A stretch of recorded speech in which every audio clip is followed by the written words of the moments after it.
নমস্কার, আমি শান্তনু পাত্র। আপনারা দেখছেন অ্যাম্বিশন স্টাডি। আমাদের আজকের আলোচনার বিষয়বস্তু পাঠ পরিকল্পনা বা লেসন প্ল্যান কেমনভাবে তৈরি করব, এটা আমরা সম্পূর্ণ এখানে স্টেপ বাই স্টেপ দেখাবো। যে কোনো সাবজেক্টের হোক আপনি লেসন প্ল্যান তৈরি করতে পারবেন। এই ভিডিওটা তাই শেষ পর্যন্ত দেখুন এবং ইম্পর্ট্যান্ট কিছু টপিকস নিয়ে আমি আপনাদের সাথে আলোচনা করব লেসন প্ল্যান সংক্রান্ত। প্রথমেই যেটা আপনাকে করতে হবে, লেসন প্ল্যান লেখার সময় আপনাকে এইখানে লিখতে হবে লেসন প্ল্যান, নাম্বারিং করে দেবেন একদম উপরে লেসন প্ল্যান 1, অথবা এইখানে লিখবেন পাঠ পরিকল্পনা 1। ঠিক আছে, এরপর এটা করার পর আপনার ধরুন এটা হচ্ছে আপনার A4 পেজ, এটা হচ্ছে আপনার A4 পেজ। এই A4 পেজের মধ্যে একদম উপর পোর্শনে আপনি এটা লিখছেন। এটা লেখার পর দুটো ভাগে আপনার এটা ভাঙা ভাঙা থাকবে। দুটো ভাগে আপনি এটাকে ভেঙে নেবেন, একটা হচ্ছে লেফট সাইড, একটা হচ্ছে রাইট সাইড। লেফট সাইডে আপনি কি কি লিখবেন? লেফট সাইডে হচ্ছে বিদ্যালয়ের নাম লিখবেন সর্বপ্রথম। এইখানে আমরা লিখছি বিদ্যালয়ের নাম, যার যা বিদ্যালয়ের নাম লিখবেন। শ্রেণী, শ্রেণী লিখবেন বিদ্যালয়ের নাম, শ্রেণী, শিক্ষার্থীর সংখ্যা অর্থাৎ মোট স্টুডেন্ট কতগুলো আছে। এরপর হচ্ছে শিক্ষার্থীর গড় বয়স, শিক্ষার্থীর গড় বয়স। ঠিক আছে, এরপর আপনি একটা লিখতে পারেন যেটা হচ্ছে বিভাগ, কোন বিভাগটা আপনার আছে নাও লিখতে পারেন। আমরা এখানে লিখে দিচ্ছি যদি বিভাগ থাকে বিভাগটা লিখবেন। এরপর হচ্ছে সময়, সময়টা ম্যাক্রো লেসন প্ল্যানের ক্ষেত্রে সবসময় 40 মিনিটই থাকে, তাই এটা আমি লিখে দিলাম। এরপর যদি শিক্ষক যদি হন তাহলে শিক্ষকের নাম, শিক্ষিকা যদি হন তাহলে শিক্ষিকার নাম, এখানে নিজের নামটা লিখবেন। এরপর হচ্ছে তারিখ, এরপর এইখানে আমরা লিখবো তারিখ। লেফট সাইডের কাজটা আমার হয়ে গেছে। এরপর রাইট সাইডে কি কি লিখতে হবে দেখুন। রাইট সাইডে যেটা সর্বপ্রথম লিখবেন সেটা হচ্ছে বিষয়। এইখানে আমি ইতিহাস বিষয়টা নিয়েছি। এইখানে বিষয়ের পর হবে একক, বড় বড় করে এগুলো লিখবেন। একক হচ্ছে এইখানে আমি নিয়েছি দিল্লির সুলতানি সাম্রাজ্য, দিল্লির সুলতানি সাম্রাজ্য, ব্র্যাকেটে লিখছি দাস বংশ। এরপর উপ একক, উপ একক আমি একটু র্যাপিডলি দেখাবো, তার না হলে এটা 30-40 মিনিট তো আমার লেগে যাবে। তাহলে আমি কিছু জিনিস স্কিপ করে দেবো বা এখানে মুখে আমি বলে দিচ্ছি। উপ একক হচ্ছে দাস বংশ ও কুতুবুদ্দিন আইবক, ইলতুৎমিশ, সুলতানা রাজিয়া, গিয়াসউদ্দিন বলবন। তাহলে এই চারটে উপ একক আমার এখানে থাকছে 1, 2, 3, 4। আর এইখানে হবে আজকের পাঠ, আজকের পাঠ আপনি, আমি যেহেতু এক একটা যেটা বললাম পুরোপুরি এক একটা আপনি লিখে দিতে পারেন। কি বলেছি, একে আমার আছে দাস বংশ ও কুতুবুদ্দিন আইবক, অথবা আপনি এখানে লিখতে পারেন পদ্যকার পাঠ বা আজকের পাঠ স্টার চিহ্নিত অংশ, স্টার চিহ্নিত অংশ। ব্যাস, এটা আমার হয়ে গেল একটা পোরশন। এরপর এই যে নিচের পোরশনটা ফাঁকা থাকবে, নিচের পোরশনটা আমি কি করব, ওই A4 পেজের মধ্যেই হয়ে যাবে, A4 পেজটার মধ্যেই হয়ে যাবে। এইটাতে আমার একটা লম্বা দাগ আমি এরকম ভাবে টেনে নেব, এরকম ভাবে ওইটা লেখার পরে এরকম একটা লম্বা দাগ থাকবে। এরপর এটাকে দুটো ভাগে ভাঙবো, এরকম দুটো ভাগে ভেঙে নেব। এইখানে লিখব নির্দেশাত্মক উদ্দেশ্যাবলী,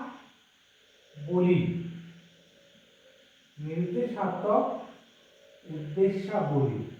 এইখানে একটা পোরশন আমার ফাঁকা থাকবে, এইখানে একটা ছোট্ট ঘর করব, এইখানে আমি লিখব সাধারণ। কি কি আছে আমার সাধারণ, আর এইখানে হচ্ছে বিশেষ, সাধারণ আর বিশেষ। ওই পেজটার মধ্যে, ওই A4 পেজটার মধ্যে আপনাকে করতে হবে এটা। তাহলে সাধারণের মধ্যে আপনার যা যা উদ্দেশ্য আছে আপনি 3টে কি 4টে লিখলেন।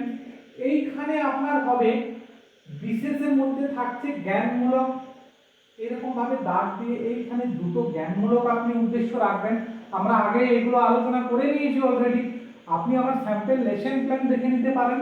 এইখানে স্মরণ করা বা এই জাতীয় প্রশ্ন, বোধগুলোকে আপনি দুটো প্রশ্ন রাখছেন, বোধগুলোকে আপনি দুটো প্রশ্ন রাখছেন, প্রয়োগ এইখানে একটা দুটো প্রশ্ন থাকছে, প্রয়োগমূলক, প্রয়োগমূলকে আপনার একটা কি দুটো প্রশ্ন রাখছেন প্রয়োগমূলকে, আর নিচে থাকছে আবার দক্ষতামূলক। এই জায়গাটা তো আমার আর মনে হয় দেখাচ্ছে না, এই জায়গাটা আমি মুছেই এইখানে করে দিচ্ছি। দক্ষতামূলক এইখানে আপনি দুটো প্রশ্ন রেখে দিচ্ছেন।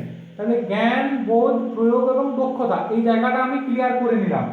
এই জায়গাটা যখনই আমার হয়ে যাবে, A4 পেজটা আমার কমপ্লিট হয়ে গেল। একটা পোর্শন ওই জায়গাটার যেটা অপোজিট সাইডটা আছে ওটাকে ছেড়ে দিই। এরপর আমি একটা সম্পূর্ণ নতুন পেজে চলে যাচ্ছি। নতুন পেজটাতে আমার কি থাকছে দেখুন। নতুন পেজটা আমি এই জায়গাটার পরে করব কি সেটা দেখুন। নতুন পেজে যখন আমি, এটা হচ্ছে আমাদের ফার্স্ট পেজ, এটা হচ্ছে আমার 2 নাম্বার পেজে কি কি থাকছে। 2 নাম্বার পেজে এই সাইডে আমি একটা দাগ দেব, যেটাতে আমার থাকছে উপকরণ। উপকরণ, উপকরণে আমার কি কি থাকছে, কি ধরনের উপকরণ থাকবে? 2 ধরনের উপকরণ থাকবে। একটা হচ্ছে সাধারণ উপকরণ, আর একটা হচ্ছে আমার বিশেষ উপকরণ। সাধারণ উপকরণের মধ্যে কি থাকবে, এটা লম্বা টেনে টেনে যতদূর যায়। সাধারণ উপকরণের মধ্যে থাকছে চক, ডাস্টার, ব্ল্যাকবোর্ড।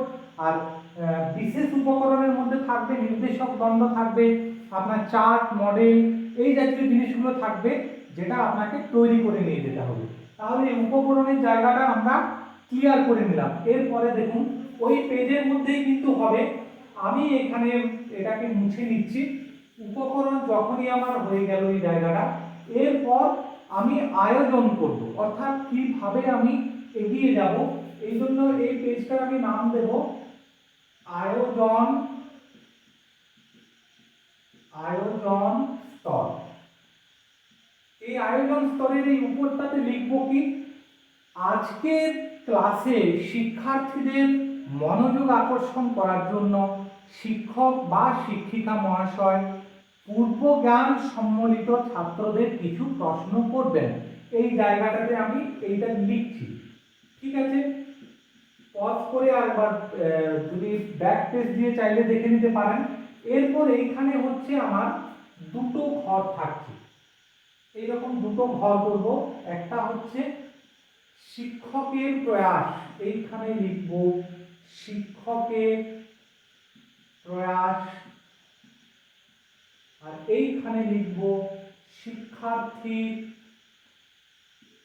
সম্ভাব্য উত্তর। কতগুলো প্রশ্ন থাকবে এখানে? প্রশ্নের আকারে এখানে একটা, দুটো, তিনটে, ম্যাক্সিমাম 4টে প্রশ্ন আপনারা রাখবেন। 4টে প্রশ্ন যখনই আপনার হয়ে যাবে, আপনি তখন পাঠ ঘোষণা করবেন। এরপর এই তলাটাতে আপনার কি হবে, পাঠ ঘোষণা করছেন আপনি। পাঠ ঘোষণা, আমি যেটা তলাটা মানে মনে করুন, এইটা আমি মুছে দিয়ে উপরটাতেই লিখছি, আপনাদের বুঝতে সুবিধা হবে। এইখানে বাঁ দিকটাতে লিখবেন পাঠ ঘোষণা। পাঠ ঘোষণাতে কি লিখবেন, আজকের পাঠ হচ্ছে এটা, বা আজকে শিক্ষার্থীদের এই বিষয় নিয়ে শিক্ষার্থীদের সাথে আলোচনা করা হবে, বা শিক্ষার্থীদের সহযোগিতায় আলোচনা করা হবে, বা আজ আমরা দিল্লির দাস বংশ এবং সুলতান কুতুবউদ্দিন আইবক সম্বন্ধে আলোচনা করব। যেটা আপনার উপএকক আছে সেটাই আপনি এখানে লিখছেন। এরপর পঠন পদ্ধতি কি হবে, এই লিস্টটাতে আমরা লিখব। এই পাঠ ঘোষণার নিচের এই পোর্শনটাতে ওই পেজের মধ্যেই থাকছে পুরোটা, এটাকে হচ্ছে আমার পদ্ধতি। কি পদ্ধতি আমি অ্যাপ্লাই করছি এটা পড়ানোর জন্য, এইখানে আমি লিখব। প্রত্যেকটা যখনই আপনার হয়ে যাচ্ছে, আপনি এইভাবে আলাদা করে সেটাকে উপরের সাথে আলাদা করে দিন, দেখতে সুন্দর লাগবে। আমার এখানে পদ্ধতি হবে শিক্ষক বা শিক্ষিকা মহাশয় আলোচ্য বিষয়বস্তু, বক্তৃতা উপস্থাপনের মাধ্যমে বা আলোচনা বা প্রশ্নোত্তরের মাধ্যমে শিক্ষার্থীদের সহযোগিতায় সমগ্র পাঠটি নিরীক্ষণ করা হবে। এই জাতীয় জিনিস একটা লিখে আপনি পরবর্তী পেজে যাচ্ছেন, যে পেজটাকে আমরা বলছি 3 নাম্বার পেজ। এই পেজটাই হচ্ছে আপনার ভাইটাল। লেসন প্ল্যানটা করে নেওয়াই নয়, পুরো আপনার ছক, এটা 3 নাম্বার পেজে আমরা যাব। লেসন প্ল্যানটা করলেই তো হবে না, আপনাকে ইনভিজিলেটর জিজ্ঞাসা করতে পারেন, পুরো লেসন প্ল্যানটা আপনার এইখানে থাকবে। এরপর এইখানে হচ্ছে পুরোটাকে আমি কেমন ভাবে ভাঙবো দেখুন। এইখানে আমি লিখব উপস্থাপন পর্ব। উপস্থাপন পর্ব উপস্থাপন পর্ব করার পর এই জায়গাটাতে আমার পুরো এই জায়গাটা আমি এইভাবে দাগ দিয়ে দেবো। এইখানে হবে বিষয়বস্তু। বিষয়বস্তু বিষয়বস্তুর জন্য একটু বেশি ঘর ফাঁকা রাখুন। বিষয়বস্তুর জন্য একটু বেশি ঘর ফাঁকা রাখুন। এইখানে রাখুন প্রদীপনের ব্যবহার। ঘরটা যেন ছোট হয়। প্রদীপনের বিষয়বস্তু আমি আর আলোচনায় যাব না, আপনার যেটা পড়াবেন সেটাকে আপনার সংক্ষিপ্ত আকারে এইখানে লিখে লিখে যাবেন। এইটা 2 পেজে আপনি করবেন, তাহলে আপনার লেসন প্ল্যান এইভাবে বিষয়বস্তু নিজের মতো করে আপনি লিখবেন। প্রদীপনের ব্যবহার হচ্ছে চার্ট প্রদর্শন বা মডেল প্রদর্শন, যা আপনি নিয়ে গেছেন বিশেষ উপকরণ হিসাবে সেইটা লিখবেন। ব্ল্যাকবোর্ডের ব্যবহার। ব্ল্যাকবোর্ডের ব্যবহার ব্ল্যাকবোর্ডের ব্যবহারে কি লিখবেন? এই জায়গাটাতে কালো আপনি যে আর্ট পেপার পাওয়া যায় চিটিয়ে নেবেন, তারপর এই ধরনের সাদা যেটা ইরেজার মার্কার হয় সেই সাদা মার্কারটা দিয়ে আপনার যেগুলো মেইন জায়গা সেইগুলো আপনি এখানে লিখবেন। যেমন আপনি লিখবেন কুতুবউদ্দিন আইবক, এইখানে লিখলেন দাস বংশ, এইখানে লিখলেন 1206 থেকে 12। এই ধরনের যেটা আপনার মনে হবে আপনার পাঠের মধ্যে ইম্পর্টেন্ট জায়গা সেটাকে আপনি লিখবেন। এরপর এইটাকে 2 ভাগে ভাগ করবেন। একটা হচ্ছে শিক্ষকের প্রশ্ন, আর একটা হচ্ছে শিক্ষার্থী, এটা যারা শিক্ষিকা হবে তারা শিক্ষিকার প্রশ্ন লিখবেন, আর একটা হবে শিক্ষার্থীর সম্ভাব্য উত্তর। ঠিক আছে, এইখানে একটা করে শিক্ষক মহাশয় প্রশ্ন করবেন, যেমন দাস বংশের প্রতিষ্ঠাতাকে, এইখানে শিক্ষার্থী উত্তর দেবে কুতুবউদ্দিন আইবক। এইভাবে আপনি যতটা ফাঁকা থাকবে সুন্দরভাবে, বেশি লেখার দরকার নেই, এটার পর একটা গ্যাপ দিন, এখানে একটা গ্যাপ দিন, এইভাবে আপনি এগিয়ে এগিয়ে চলুন। ব্যাস, এইটা করার পর এইখানে আপনি আরেকটা জিনিস লিখতে পারেন, যেটা হচ্ছে শিক্ষক বা শিক্ষিকার কাজ। এটা আপনি উপরে লিখতে পারেন উপস্থাপন পর্বে দিয়ে। এই পেজটাকে আমি বলবো আপনার 2 পেজে ভেঙে নিন, তাহলে লেসন প্ল্যানটা দেখতে বড় হবে এবং দেখতে সুবিধাও হবে। এরপর আমরা যেটা যাব সেটা হচ্ছে 3 নাম্বার পেজ করেছি, 4 নাম্বার পেজ, বা যারা এটাকে আর একটা পেজে ভেবেছেন ভেঙে নেব তাদের ক্ষেত্রে 5 নাম্বার পেজ হবে।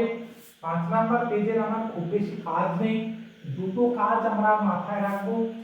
সেটা হচ্ছে অভিযোজন স্তর। তাহলে এইটা হচ্ছে আমার A4 পেপার, এইখানে সুন্দরভাবে আপনি লিখবেন অভিযোজন স্তর,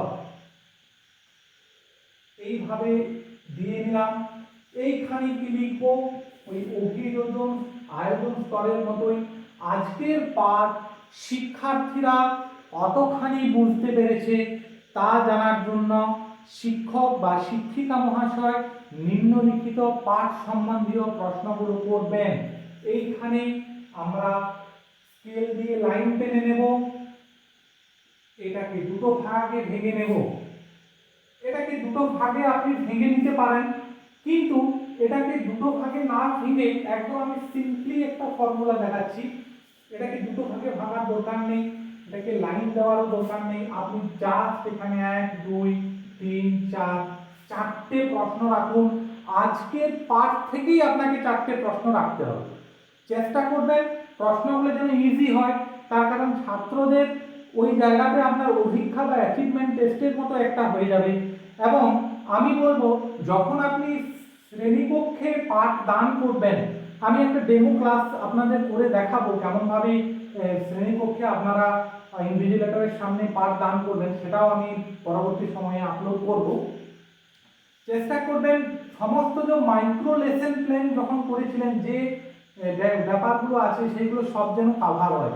আর ছাত্রকে যখন আপনি ধরবেন, ছাত্র এবং ছাত্রী ইকুয়ালি ধরবেন, একটা ছাত্র একটা ছাত্রী বা দুটো ছাত্র, মানে পুরো ক্লাসটাই আপনাকে কাভার করতে হবে।